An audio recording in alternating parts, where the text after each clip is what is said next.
Don't count yourself out. All right, let me tell you a story from the other night. So I'm just sitting down with my wife and daughter, and we decide to play a game of Settlers of Catan.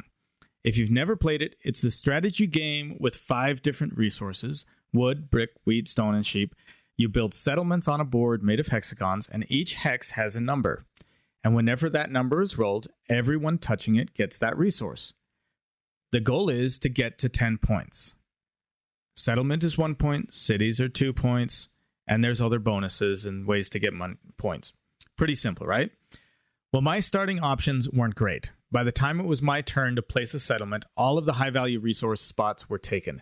The only thing left, off on the edge of the board, with decent numbers, but no early advantage, I could only touch 2 resources instead of more. And they were just tied to 3 numbers, 8, 9, and 10. The bonus was they had both had a 2-to-1 trade, meaning I could trade 2 resources for whatever I wanted instead of the standard 4-to-1. But I made a decision. I went for it anyway. I committed. I told myself, let's see what happens. And sure enough, it was rough. My wife and daughter were out there expanding, building roads, growing fast, and I'm over here barely surviving. And then boom, the robber starts getting placed on me. They were teaming up against me. If you don't know, the robber blocks your resources. There was one point I missed out on 9 resources until I could get rid of him. That would have been a game changer. I was feeling behind. Honestly, I was about ready to give up, but I told myself, no, keep going. Positive vibes, be persistent. And that's when the tide started to turn. 8s, 9s, 10s, those were my numbers. And suddenly they started rolling, one after another. My resource pile started building, and although the board said I only had 6 points, I had some tricks up my sleeve. Development cards. I had a victory point hidden, I had 2 knights deployed and another in my hand. If I played one more, I'd get the largest army, which is another 2 points.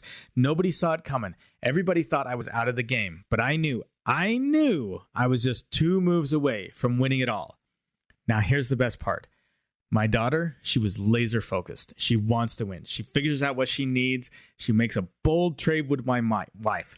It's not a fair trade. She offers my wife 1 wood to get 3 sheep. But her enthusiasm, her excitement, her conviction, it was contagious. And my wife goes, you know what? I'll go for it. My daughter gets the cards she needs to make a swap. She builds the city, gets the last point she needed, and she wins the game. She's pumped. Takes a picture of the board, celebrates like crazy. I'm proud of her. But I say, hold on, let's play just 2 more turns just for fun.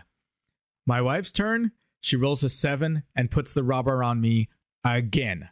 I'm blocked from getting the resource that I need. My turn comes. I roll an 8. Not what I was hoping for, but just enough. I look at my hand, start calculating. A trade here. I swap that. Boom, I build a settlement, 1 point.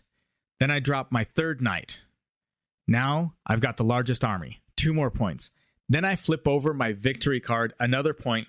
Boom, 10 points. I would have won 2 moves away from winning.